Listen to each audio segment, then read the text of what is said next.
What's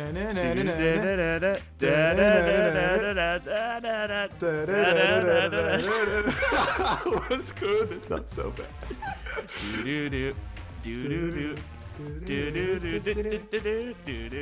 Wow.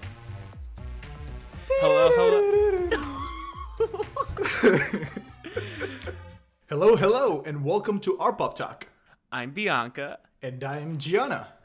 Gianna, you sound a little odd. It feels like your voice might have gotten 5 notes deeper. I think it's this weird cumin flavored Pop-Tart I ate for lunch. You sound weird too. What do you think it is? Well, I think it's because today the Art Pop-Tarts are in for a very big surprise reveal. Today we have some very special guest, which technically is us. So it's the Boys of APT. Look at that. Oh my goodness. What an intro. What an intro. Yep. So you are here with Andrew and Theben. So welcome everybody. We're very happy to be here to grace the Art Pop-Tarts with our wonderful singing, right? That's right. And this Valentine's Day special episode, you get a treat of us. It's our labors of love for our wonderful partners, Gianna and Bianca. Exactly.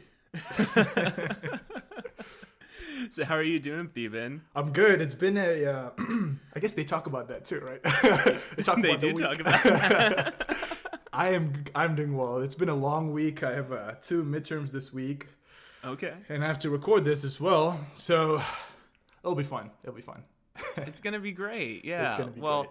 I hope it's not too much of an obligation, as you're probably very busy with work and midterms and then this, but wonderful. Yeah. So just appreciate you taking the time to be here for the fans. Of course. I hear Gianna and Bianca saying that through your voice. Oh, okay. Yeah. I'm speaking on behalf of our the Martucci ladies. Oh boy. Shall we dive into it? Yeah. So I guess just as a small introduction, we are here, again, the labors of love. It's that time of the year for love and romance. So we are here for a very special themed episode, specifically, I would say, related to Valentine's Day and all things love and romance. And we'll talk about it, I guess, from our perspectives, apparently. We will. And we totally hope to not bore the audience here because we have some pretty deep conversations we're going to have. We will. We'll probably be very deep. Yeah. We come before you today with the esteemed honor of hosting Art Pop Talk. And I can assure you, we really have no idea what we're doing. Absolutely not. But we're going to give it the good old college try and be good boyfriends or fiancés in your case, Theben. That's right. So I guess to begin, maybe we can talk about, dating. I think dating is a very interesting situation, specifically in relation to with how we met Bianca and Gianna. Theben, you come from a pretty unique background. Maybe you could share, some of your experiences with, just love, romance, dating. I'd be curious to hear your story or just your perspectives from your background. Yeah, happy to get into it. So as most of you listening may or may not have known, I was born and raised in Malaysia, came over to America when I was 20. And for those of you who don't know Malaysia's history, there is 3 main races in Malaysia. The Malays, which constitute about 60 to 70% of the population. The Chinese, about 20 to 25% of the population. And then the Indians, which are around 5 to 8% of the population. And Islam is the country's official religion, although the rule of law is democratic with a spice of Islamic conservative laws, specifically for the Muslims, which are about 60 to 70% of Malaysia's population. With that comes the amalgamation of mainly these 3 races. And with that also comes more conservative religious Muslim ideology. When I grew up, Valentine's Day was becoming more and more a taboo topic. It was labeled a Western idea that was infiltrating a developing country.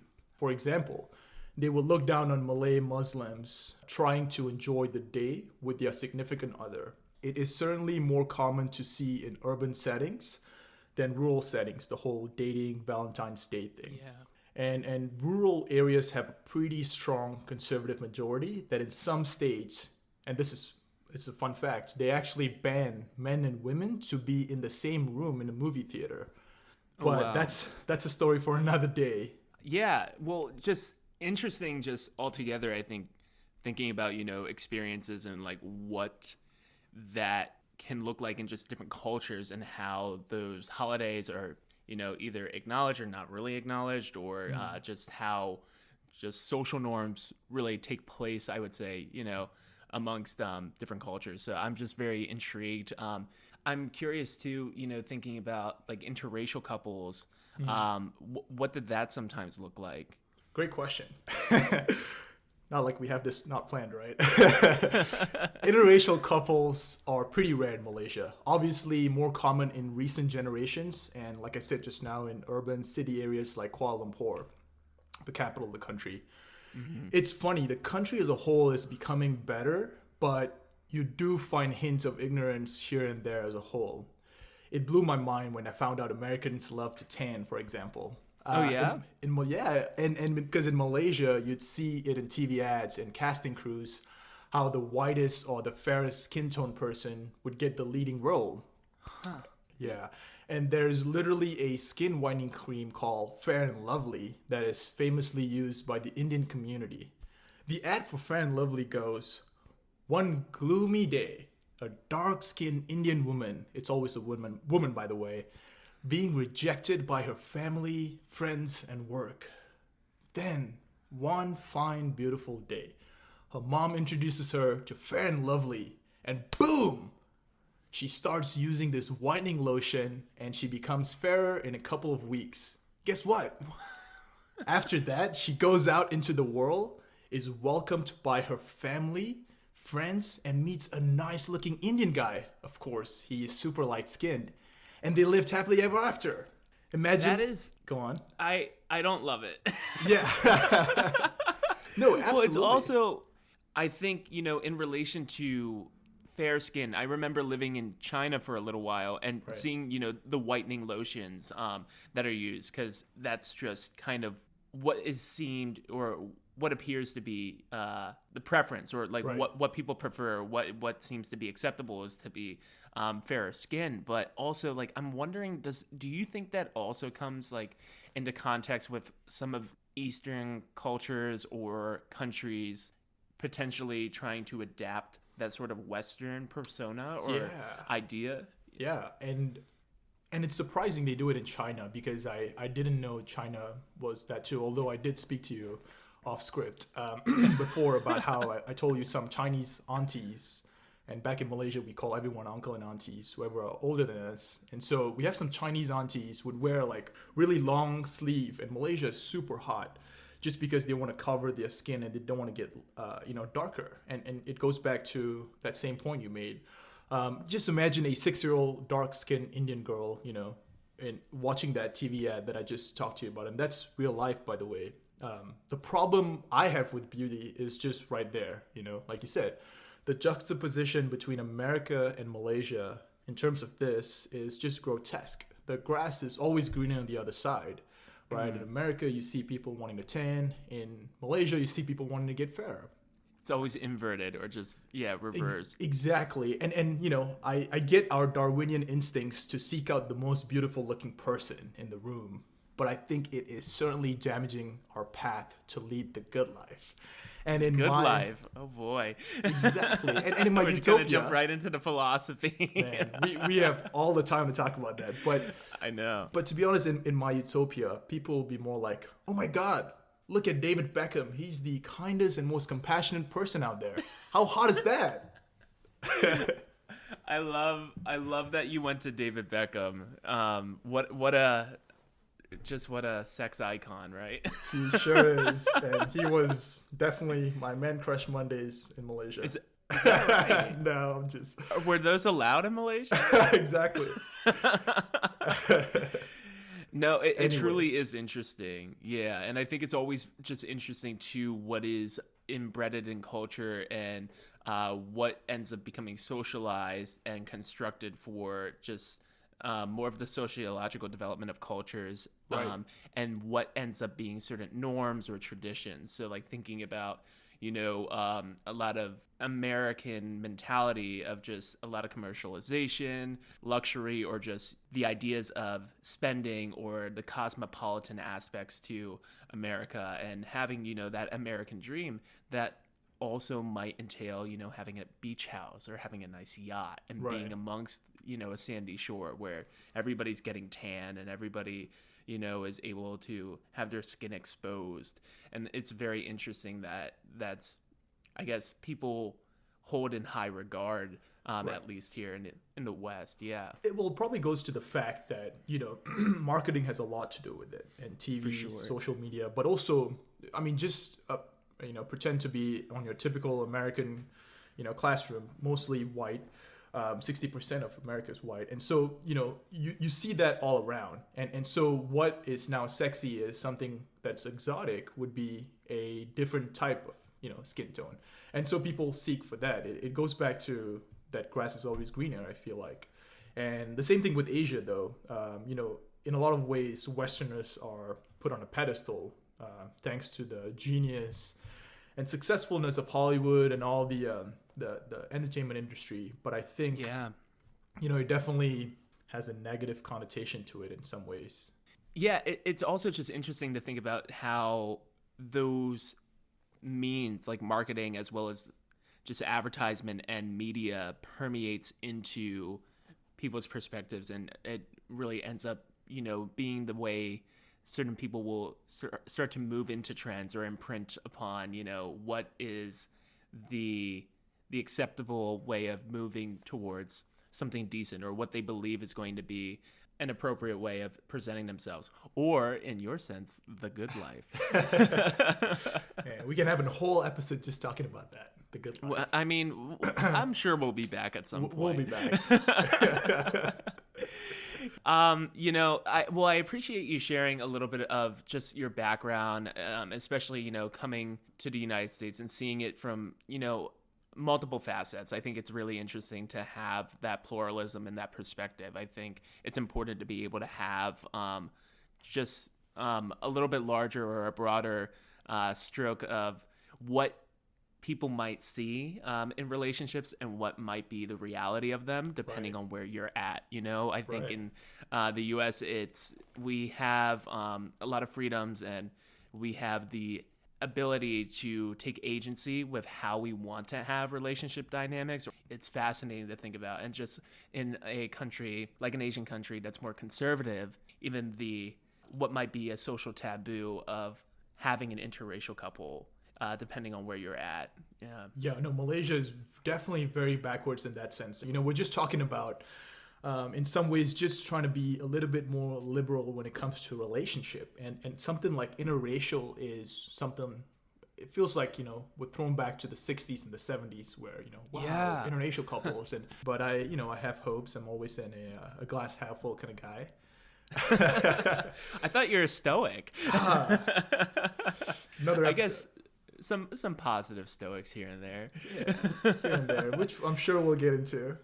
Yeah. So, Andrew, I am very curious. We talked about Valentine's Day in Malaysia, and there's a lot of discussions to be had with dating and relationships. Do you, Andrew James, have any interesting or funny stories about those experiences or interactions? Oh no! Now you're gonna put. Now you're gonna put me on spot. So are we talking about like dating stories, like funny dating stories? Yeah, Tinder stories, normal dating stories. Am I allowed? Lay it Bianca, out. Bianca, I'm sorry. I'm sharing this story so far. It's not about her. Don't worry. Well, here's a funny story. So this was just before the pandemic, actually. So it was early winter of what would it be 2020? Yeah, winter of 2020. So I was participating in online dating. So I think I had a Tinder and a Bumble at this point. And, you get some matches here and there. You try and strike up the conversations. It's that classic, see if the conversation's stimulating or if they don't ghost you. And then I matched with somebody and we had a really good conversation. It was just great dialogue and we were all ready and set to meet. So this girl actually, she drove to my apartment where I was. So I was still in grad school at this point. And I had an apartment that was just a little off campus. And she drove to the apartment. So she was coming from like an hour and a half out of town. And from there, okay, well, first off, like I was taking this girl like to a nice restaurant, right? Like Wow. I like to have an impression. I like to make sure, if I'm taking somebody out, it's going to be meaningful or it's going to be a nice experience overall. But I'm dressed in a nice button down. Like I have my nice like black slacks on. I work at Clark's, so I had my nice Clark's shoes on. I was ready to go. Like I look good. and like she came out in like these like dirty white Vans and like these like bell-bottom jeans and a pink turtleneck. And like I should not be like, I don't mean to be condescending or rude to anybody's like image or like what they wear. Like that's totally somebody's choice, and I have no objections to like how anybody wants to express themselves or how people want to present themselves. I was just surprised because like I told this girl like, yo, we're gonna go like out to a nice place, like I'm taking you out. And it was just like, okay, like jeans and a turtleneck. Right. I should not be really critical of that. That's not fair of me. So we go to dinner and basically, we're having a great conversation. Very sweet person, like very genuine, really authentic. I had a lot of, fun just talking to the person, but I just was not attracted to this person at all. At all. Your Darwinian instincts or your intellectual instincts? No, like intellectually very stimulating, profound. Like the person was really just very articulate, and that was very stimulating. But I guess my, as you say, Darwinian instincts, they were not about it. So then, like, after dinner, we went back to my place and we were watching a movie, and I wasn't really initiating anything. However, like after the movie, this girl starts getting like all snugged up, and I'm like, I'm gonna go to bed. And I set her up on a bed, like a pull-out couch bed. Oh boy. And I feel terrible about it, because then like I went to the other room, Theban, and then I got a text that was a GIF saying like, come snuggle. Oh my gosh. That is I can't. hilarious. Did you pretend you were asleep or did you reply? I didn't reply. Oh my gosh. It's awful. And I feel so bad. I just feel bad because I'm just like, why didn't you leave? Right. Like, why didn't you go?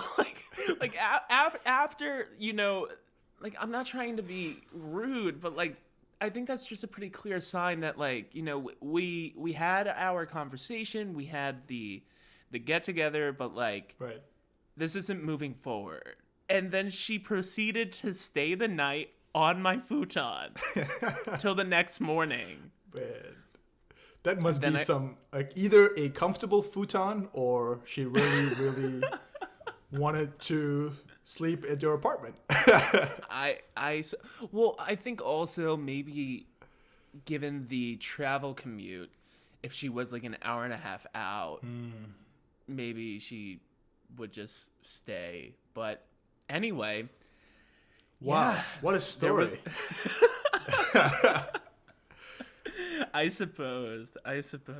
I still feel bad about it. I just like, I don't know if I was supposed to say something. I mean, like then the next morning she just left. She was like, "Thank you so much for a great like time." I'm like, Right.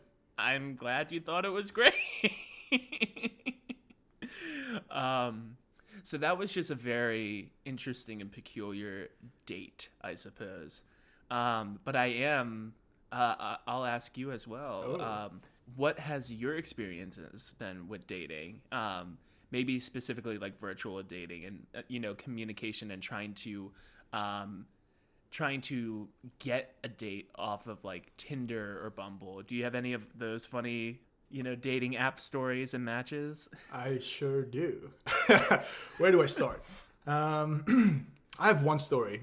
So in 2015, and back then, we had the OG dating app, Tinder. I don't think we had Bumble, Hinge. They might be around. They might have been around, but it wasn't as good, I guess, for lack of better words, as Tinder is or was. So Tinder was the go-to app. And I matched with a girl in late 2015.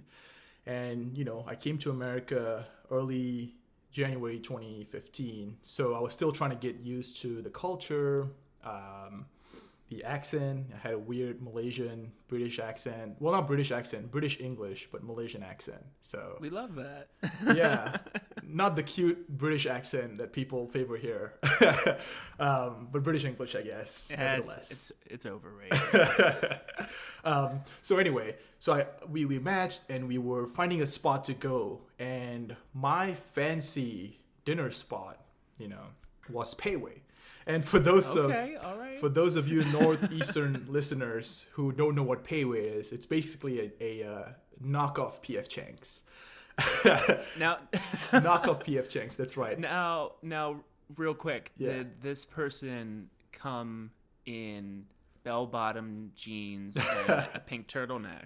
Better. This person Oh, came okay. with a joggers and What? a sweatshirt. Oh.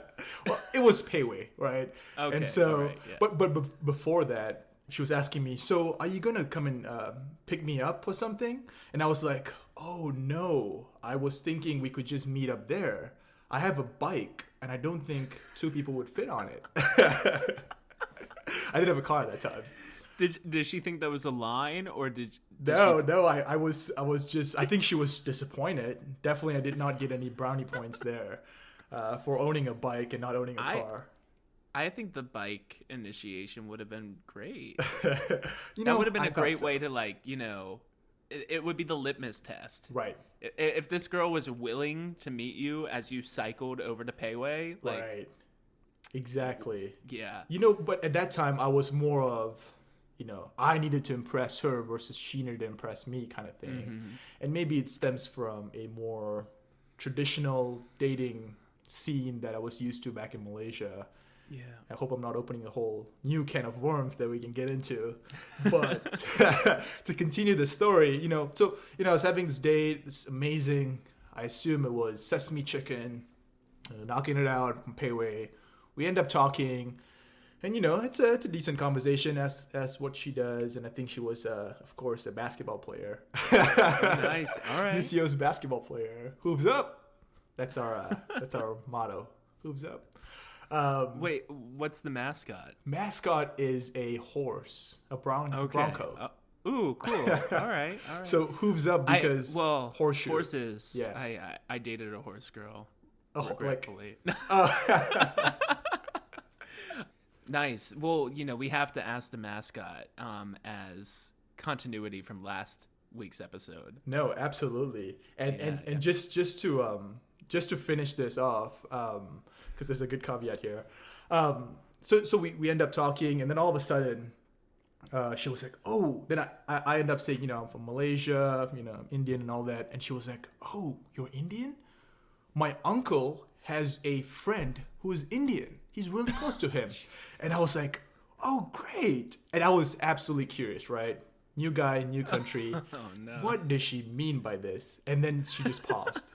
And then I was like, oh. In my head, I was thinking, I guess me and your uncle would have a lot in common.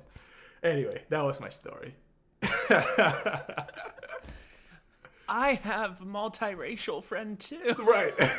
Specifically Indian. Yeah.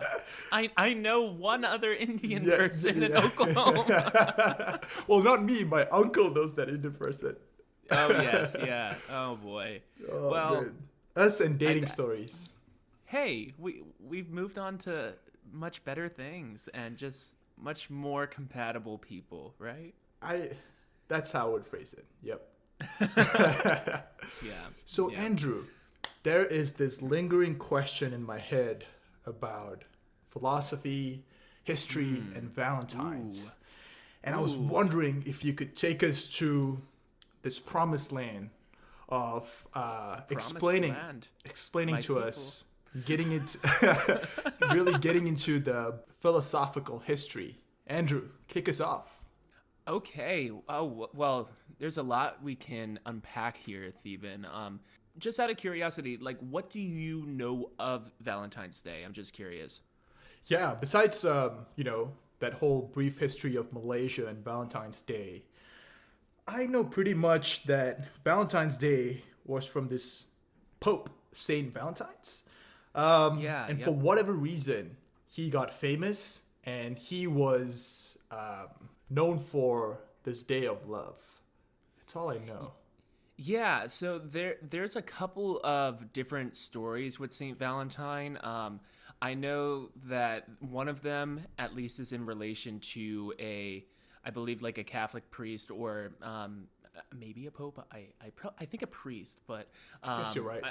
My bad. No, not to worry. But I believe what he would do was he would marry couples in secret, and that was something that he was known as, like, a saint for romance or a saint for matrimony, I guess, from a more religious terminology.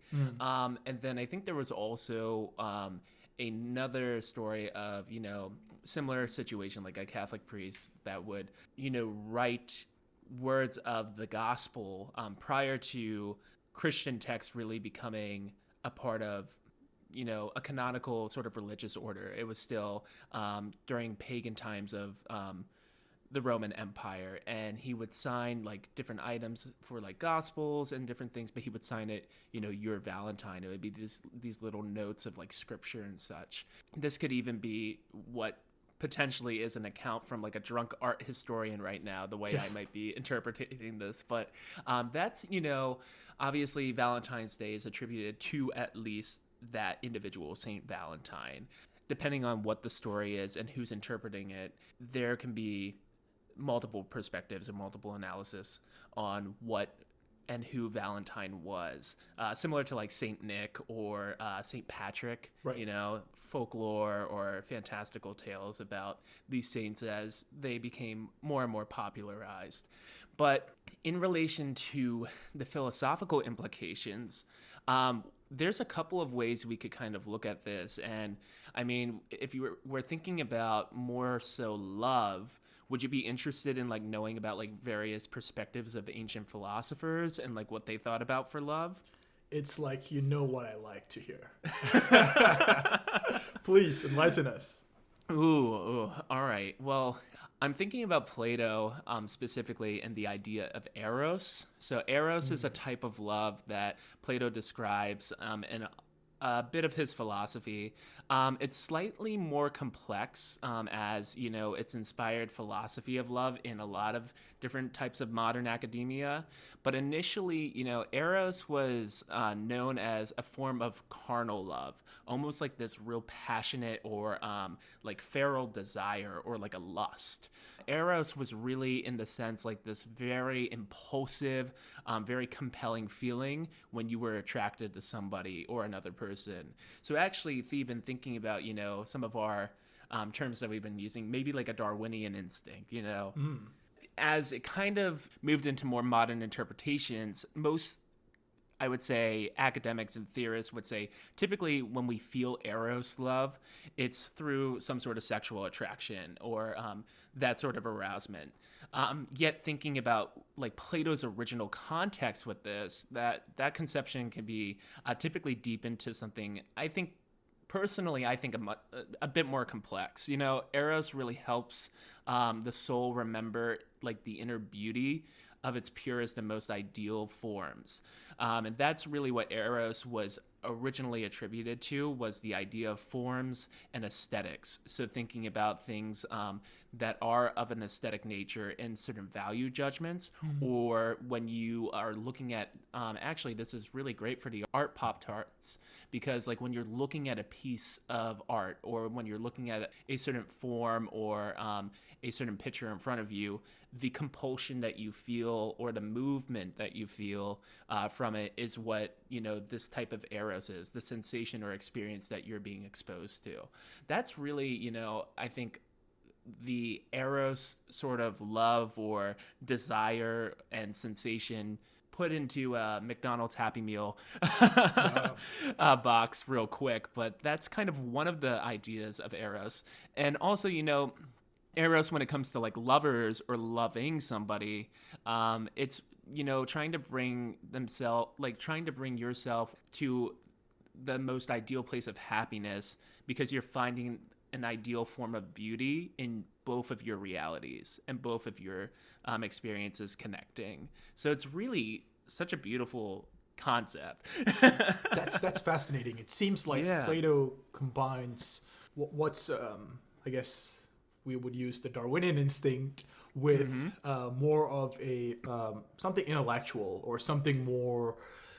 This is more than just what I'm seeing as, you know, on face value, right? And so that's a very interesting concept, because I guess the concept of love is in a lot of ways very philosophical, and it's hard to interpret, and it's very subjective. It's hard to put a definition around it. And I think that's really, when you think about love in that way, I think you're hitting the nail on the head with the idea that like love is a certain sensation or the experience of a sensation based upon the stimulation you're encountering, you know? And I think when you are trying to deconstruct that, there's a lot of ways you can try and personify it or try and cater it to a certain type of process or even a certain type of thinking and inclination of like either an emotional, spiritual, or just physical sort of impulse. But love is such a broad concept, and it just takes so many different accounts. Like even oddly enough, I'm thinking about like the theologian C.S. Lewis, who wrote the Chronicles of Narnia, and he talks about the way in the Bible, the Hebrew Bible, how love has 4 definitions, sometimes 5 definitions, depending on what, you know, if you're a certain Hebrew scholar who's looking at the different translations of love. And this kind of makes me think of like agape love, which is this type of selfless love, something that is more of like a nurturing or paternal type of instinct of this kind love is universal and it's attributed to so many kinds of loving relationships, but it's more of this idea of like nurturing a certain connection and nurturing a certain sensation because of like a real endearing servitude to a person that you care about. And that's kind of this idea of like agape love. You're pouring out yourself in this service and this sort of appealing to want to be there for somebody. So that's kind of thinking about like some of the more biblical or religious ideas of love or love in that sort of philosophical canon. Right. But I think also, if we are to talk about Plato, we should talk about Aristotle, right? Oh, we've got to. We've got to. Oh, jeez. So, with like Aristotle, Nicomachean ethics is really where you're going to see a lot of those ideas of relationships and the ideas of love and thinking about passion and thinking about friendship. So, philia means love. the idea of philosophy is a love of Sophia, which is knowledge or insight, or sophist, right? The sophist are the knowledge holders. So filial, love, Sophia, knowledge, love of knowledge, philosophy. Just in case you There wanted you some go. etymology in this art pop tart. So with that, philia love is really kind of this relationship between lifelong friends. It could be in religious society, it could be in fellowship, it could just be in the bond that's created in the sort of mutual connection and even the discourse of this connection, but being in a shared experience. So when Aristotle talks a lot about love or friendships in Nicomachean Ethics, he's referring to the state or the polis, which is, this central area within a city sort of environment. So a lot of his ideas were really trying to attribute to political life, or the idea of, like, let's say, Theban, if you and I were senators for ancient Athens, but we were adamantly opposed to each other's views, we could still have a very interesting bond and friendship. So there's this sort of mutual affection and also mutual exchange of respect for one another. And, together you're willing to wait for one another. You're willing to be patient with one another and be invested in still having interest in somebody because you're always trying to put your best self forward for this genuine friend you have. So that's kind of some ways philia works in Aristotle's definitions and such. Yeah, and these are all very interesting points. I guess I'm curious. Have you heard of the Buddhist definition or way of love called metta? Yeah. You have. So, okay, good. Are you like talking about the meditation practices of metta, or more so like the reciting of metta? Because I think there's a lot of ways where metta comes into the practice of generosity, or this sort of patience and giving, or just this sort of yielding to other folks. Is that what you're kind of relating to, or? Yeah, it's really both of what you just said. It's really a sort of a meditation, really a selflessness sort of love. So I can sort of walk you through briefly on how the meditation would work, right? So you would start out the meditation just closing your eyes instead of thinking about your regular mindful meditation that maybe some of the viewers have been exposed to, as it has been famous in the last couple of years or so in America. So you'd close your eyes and then you'd imagine someone that it's easy to feel love for. So it doesn't have to be your significant other. It could be your mom, your dad, the person down the grocery store that you always say hi to. And then you just wish them well and wish them happy. And then you keep focusing on that notion and you just try your best not to get distracted from thoughts. And you think about that. And then you graduate into think about someone who it's harder to love. Someone you may have ill feelings to, maybe not right away, someone who is super hard. If you were in an abusive relationship, try not to go there. Maybe start with something easier and then work your way there eventually. And then you wish them well and wish them happy. Just truly feel that that's what you want them to be, well and happy, right? The complete yielding of your implicit biases towards people too. And that's the beautiful part, how it ends, really, because you would think it's selfless, and once the last part of metta usually ends with yourself. Take the last a minute or 3 minutes, however long you're meditating, and now wish those things for yourself. And that's where it should start. It should start from yourself. You have to love yourself first before you could radiate it out to other people, right? Yeah. And what it really gives is it gives you a peace of mind, and it's such a beautiful notion of love, where we're really extending love's arms to every human being in this world. And it harps back on the notion of kindness and compassion should be shared with the world, but you have to start with yourself. I really feel like I resonate with that. it actually kind of reminds me of, I was telling you, I think I've told you before how when I was living in China, I was predominantly studying economics and finance, but every single weekend as a religious studies and philosophy major, I was in a monastery or a temple. Right, right. And I was actually able to sit at a temple in Chengdu, which is in the Sichuan province of China. And we were with a yogi from Nepal. And there was also I guess, one of the monks of the monastery leading the guided meditation or just meditation practice at that time. But just talking to both of them, I was talking to the yogi, and he was saying, my religion is I love you, you love me. I love you, you hate me, I still love you. Right. And I think, thinking about the way even religion kind of works in these ideas of sacrifice or sentiment and service, the idea of love in general is this concept of almost this unconditional stance of acceptance and warmth towards your fellow neighbor, and making sure that there's still a sort of yielding to, even if you have certain frustrations and you're imprinted in some sort of negativity, you still come to these things in a very authentic and open sort of demeanor when you're encountering any sort of person. You don't come with it with any sort of bias, you don't come with it with any preconceived notion, you accept it in that sort of yielding state, right?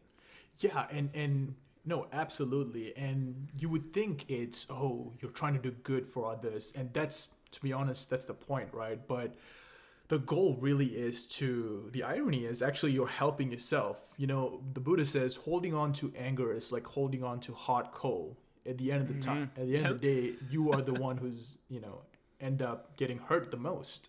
And that's absolutely true when you, for example, you're driving in the car and all of a sudden someone comes in front of you, right? I catch myself doing that, right? And all of a sudden, your endorphins are going 100 miles an hour, figuratively and sometimes literally, and and obviously you're like, whoa, this person just came in front of me, and you go on to, in your head and sometimes verbally just say, how dare that person, and then you go on, and it's important to recognize that and stop that process versus keep harboring on that same point and sort of making your whole day bad. Well, I think it's also interesting because you kind of are bringing it back to, I think, a little bit of the scientific aspects of it.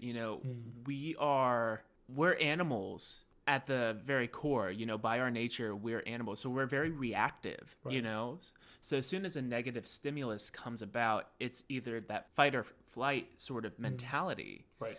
And in that, we have such an inclination to act upon that almost urge or impulse very quickly. And these types of practices, or at least these types of ways of trying to nurture your mind as well as nurture your perspectives on love and compassion, really make you have to deconstruct what you're getting upset about. Because as you're getting upset about somebody in traffic, right, you can start to deconstruct that and be like, well, why am I driving when this might be a 10-minute commute if I just walk there? Is it because I wanted to get parking and I could drive back? And there's so many other factors to it. And this is, in Buddhism, this is the idea of we have to extend out of all these different conditional apparatuses to really find that no self, and the idea that, we're getting frustrated at a person who came in front of you, but they also are trying to rush to the same place. And if you're getting frustrated, that means you're also trying to rush, right? Right. And we always have, again, it's that Darwinian instinct of us, that fight or flight that has made us survive till this very day, as in Homo sapiens. Right. Yeah. And those who actually react to those stressful situations end up, for lack of a better word, surviving. And so, but it doesn't, again, I go back to, it doesn't lead us to lead the good life, because, we end up harping on those things and we make our day worse. Yeah. Did you have anything else you wanted to linger on? The topic of love and philosophy? Ooh, well, I think we need to have some lady thinkers in this conversation too. So I did actually pull some quotes, and Oh, I just kind of want to see what you think about some of these items as well. So, let's do it. Judith Butler kind of talks about love is not a state, a feeling, a disposition, but an exchange, uneven, fraught with history, with ghost, with longings that are more or less legible to those who try to see one another with their faulty vision. And I think this is really kind of honing in on that humbling pursuit to really trying to make sure we're looking at people in an authentic perspective, in a very genuine and a very holistic process. Andrew, I'm not gonna lie, that all went over my head. Well, let's go with Simone de Beauvoir. It's been a long Friday. Or wait, Tuesday, right? So let's try this one, the next one. Yeah. Okay. Simone de Beauvoir. Let's try it. So the best kind of love is authentic love. To love authentically involves respecting one another's freedom, being tender and caring, and supporting each other's independent projects.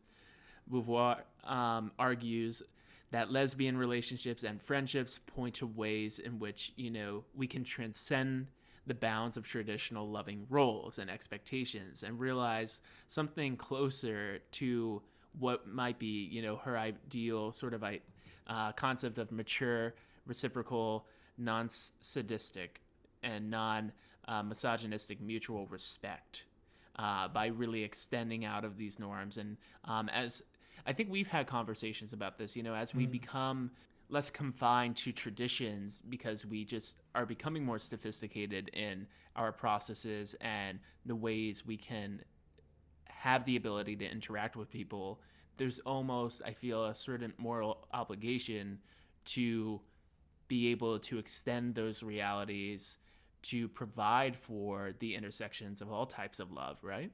Yeah, and really what brought me to attention was Beauvoir was talking about lesbian relationships and friendships. I'm curious, is that because males are more prone to, our Darwinian instincts compared to females? And is that why that was articulated? I think it could be that. I think, also there is a long legacy and history of just the privilege men have, just in society and in cultures that attribute to a lot of the just disparity that various aspects to constructions of rules and regulations and what we have in legislation right now, just thinking about lawmakers in Alabama, like all of this comes into play. And I think, now that we have more sophisticated knowledge and insights into these perspectives, specifically in relation to a lot of gay and queer understandings and the theoretical frameworks and ideas that are coming out of those areas, we need to now account for the ways we can provide love in all of these facets, Absolutely. Yeah, it's fascinating.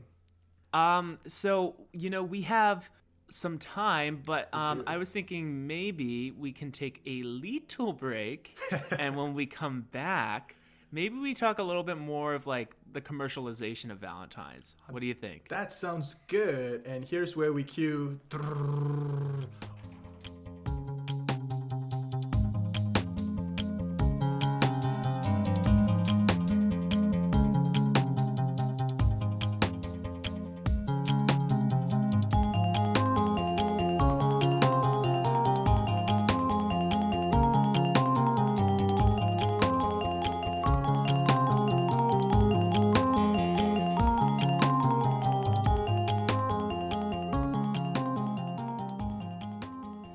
Well, welcome back, everybody. So, transitioning from our very deep and philosophical thoughts that Theban and I love to just banter about, we will go to Bianca and Gianna's relatives' houses, and we'll be sitting on the couch for like 3 hours, Right. and everybody's like, you have to come in and socialize with everyone else. So we get in trouble for this a lot. And not just that, and I just feel bad. Sometimes the conversations we get into are super fascinating for me, on my end at least, and Of course, but it sounds very, in some ways, heated, and people think like, I think people think that what's happening with those guys there? Are they like getting into an argument? No, this is the We're most just passionate. This is the beautiful, passionate, intellectual argument that we get into. It's the philia that we have for each other. It's the philia. It's wanting to, at least on my end, it's wanting to listen to a different side of the story and wanting to get to the objective reality truth. Of course, objective reality truth is all we want here. Right. So, Theban, you're a finance guy. Am I? I guess I thought am. So. So I have some finance stats, and I just wanted to run those through with you and just see like if any surprise you. I'm just curious. I just want to entertain myself with what you might think with some of these. Yeah. So, like after I go through these, maybe we can even talk about like just the financials and commercialization of Valentine's. Let's do it. All right. So, Theban, according to Wallet Hub, people spend on average $164 on Valentine's Day. And this is a study from 2021. This equals a total spending of almost $22 billion. Hallmark will offer approximately 100 or 491 different types of cards in their stores. That's so much printing. That's like just so much content. Waste. And hopefully not waste. I feel like it's probably wasted. In addition to this, $23.9 billion is the total Valentine's Day spending projected for 2022. And this is moving the amount spent per person to $10 more. So we're looking at $175 per person celebrating. Another very interesting stat, and I'll be curious what you think about this. Men will spend almost twice as much as women will on average with Valentine's Day. So $235 is typically the average that men spend as compared to women who spend $119. Is that accurate for you? That seems like it, right? We would want to Yeah. think that America, in some ways, that's harping on is, men were still in some sort of a traditional relationship kind of phenomenon. Although, looking at how much women spend, I guess, men spend almost twice what women spend on Valentine's Day. So that makes sense. But also to the, the previous stat, $23.9 billion in spending just for Valentine's Day for a one-day event. One day. That makes sense, right? Because first of all, that's what's driving the American economy. It just feels like a lot for just one day, and then it's done. Yeah, man, it makes sense. I mean, it's what you would do on a good date night out, right? You were fancy slacks. I just want to pay way, but man, that is also because I only owned a bike, and so it'd be weird to wear like a fancy outfit and then ride on a bike to pay way. Yeah. But An interesting fact, specifically in relation to our sort of online dating history, 26% of marriages are now sharing the beginning of occurring from being online. So I thought that was a really interesting fact now that they pulled from 2021. yeah, I thought that, that's accurate, right? And I think the world is only going to get more and more, for lack of better words, online dating. It's going to be a more prevalent thing, how people meet. And actually, funny, I have a quick story, actually. I had a girl that I dated on Tinder, and, it went well. I thought conversations were good, and thought we were hitting it off. Went on a couple of dates, and then all of a sudden, she said, oh, this is not going to go anywhere, right? I mean, we met on Tinder. Of course it's not going to go anywhere. And at that time, I didn't really have an answer. But now I'm like, that's pretty sad, right? You have a notion on how you're supposed to meet the significant other, one beautiful fine day at this park when the birds are chirping and the sun is just barely hitting my face. I went to reach for something in the pond, and all of a sudden this guy grazed my hands, and that's how we met. That's obviously not the case for anyone. It's interesting. It's almost like it's become the opposite. People are very like at least from what I've seen, at least with Gen Z, maybe. And I might be making a broad generalization here, but it just seems like meeting people in real life or meeting people at the bar or at a club just doesn't seem as feasible or realistic anymore. And that also can have many variables. That could be the pandemic. That could just be the way young adults are communicating these days. But yeah, it seemed interesting to see that over 25% of marriages at this point are now beginning online. Is pretty significant. Yeah, and I wonder, we're currently the youngsters, and once we get old, our generation gets old, all of a sudden I wonder if we will be frowning upon people who met on the metaverse. Oh, you met on the metaverse? What? Psh, during my day we had this dating app, and that was how people do it.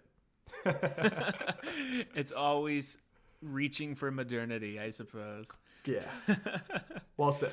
So Theban, another really interesting fact, especially given the online dating items that we've kind of been talking about so far, between February 1st and February 14th, there is an overall 33% increase in online dating activity for such a small window, that 2-week window. That's fascinating. I wonder if that is due to people just feeling alone. FOMO. I'm sure a lot of people know what FOMO is. Is it FOMO, or is it just, people just want to have something to do that day? I hope it's not that, right? People just want to have something to do that day so that they can show the world, maybe themselves more deeply, that they have something or someone to be with.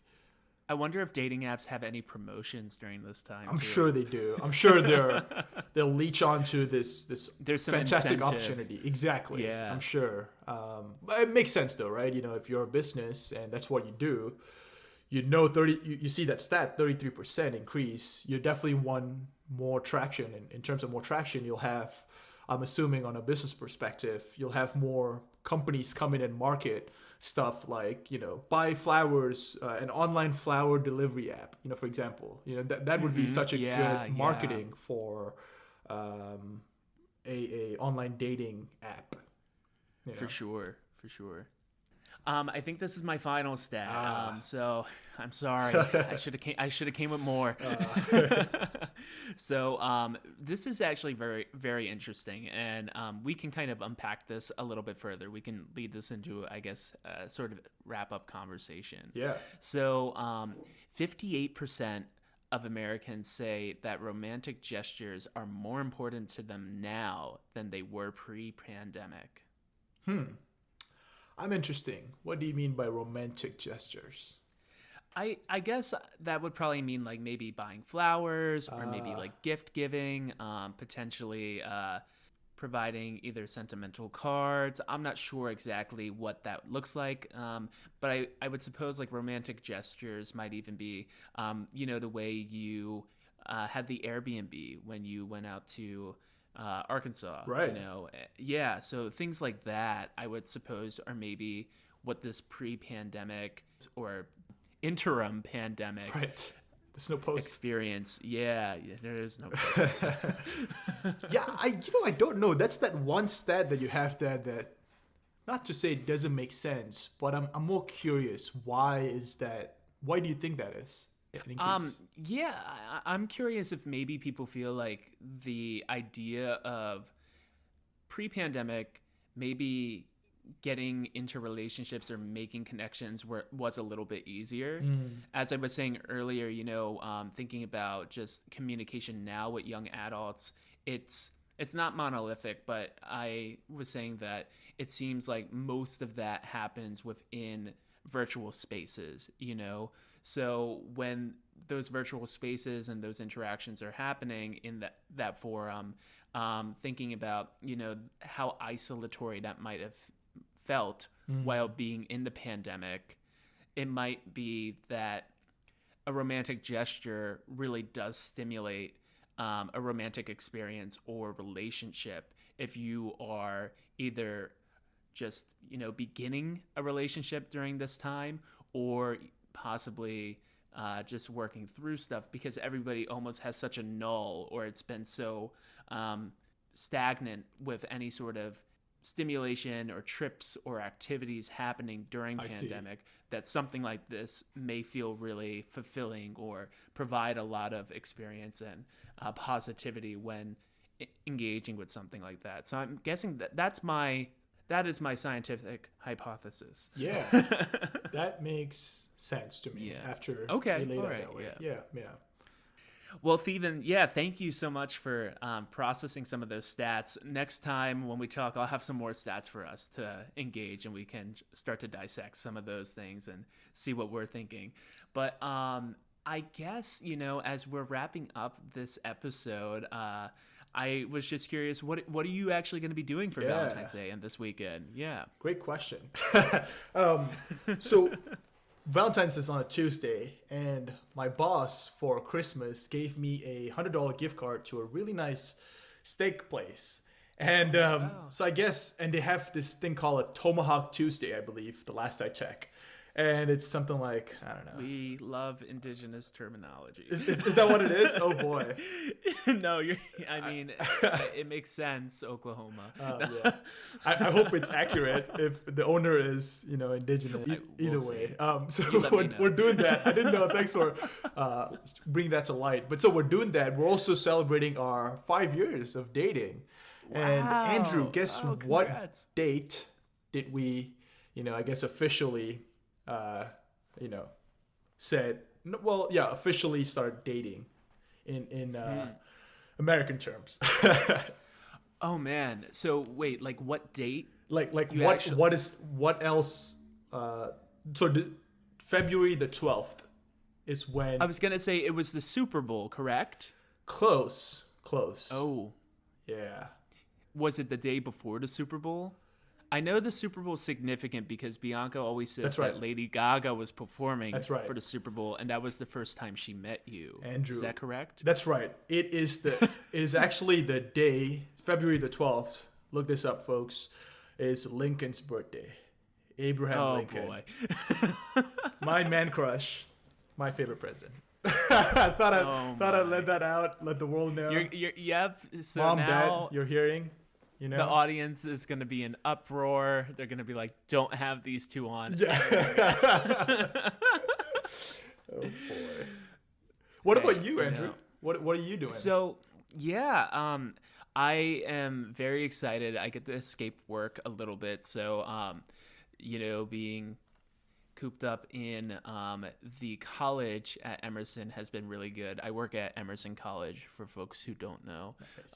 And I work in residence life. So I manage a residence hall with about 500 something undergraduates, which can be very fun, but also very tiring at some time. Yeah. So I was able to get a little bit of a getaway, and we actually are hiking it up to Vermont, and we're taking a nice, lovely weekend trip up to Vermont in a little cabin, which is kind of right in South Burlington. And we're going to be doing Burlington. We have a brew tour scheduled. So we're doing 4 breweries, and we get about like 16 different taste tests for all the different types of brews we're going to be having. We're going to the Teddy Bear Museum. We're going to be checking out the Ben & Jerry's factory and the Flavor Graveyard. So it should be a lot of fun. I'm hoping to meet my man crush Monday and my favorite not president, Bernie Sanders. Dang,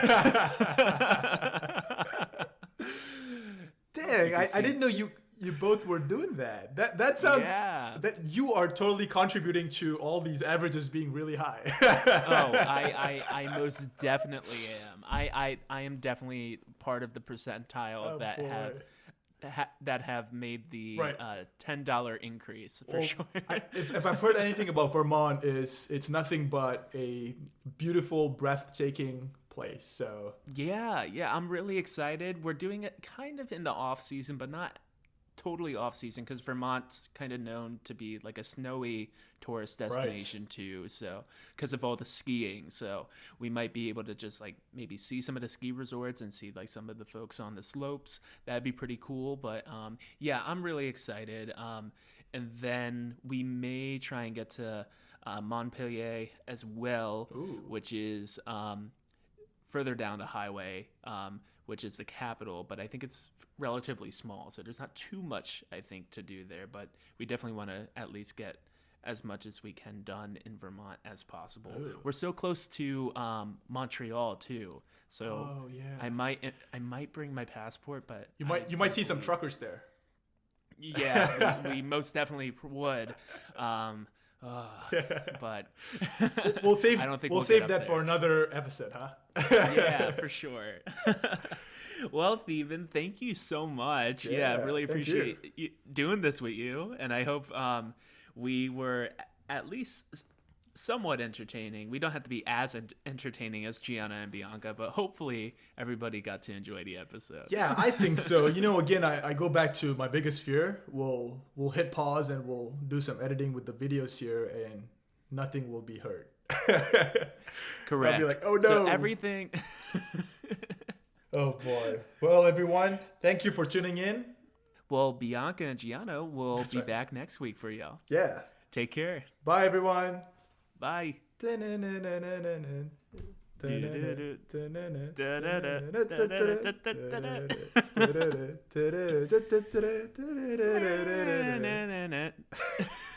And stop, right? Artpop Talks executive producers are me, Bianca Martucci-Fink. And me, Gianna Martucci-Fink. Music and sounds are by Josh Turner, and photography is by Adrian Turner. And our graphic designer is Sid Hammond.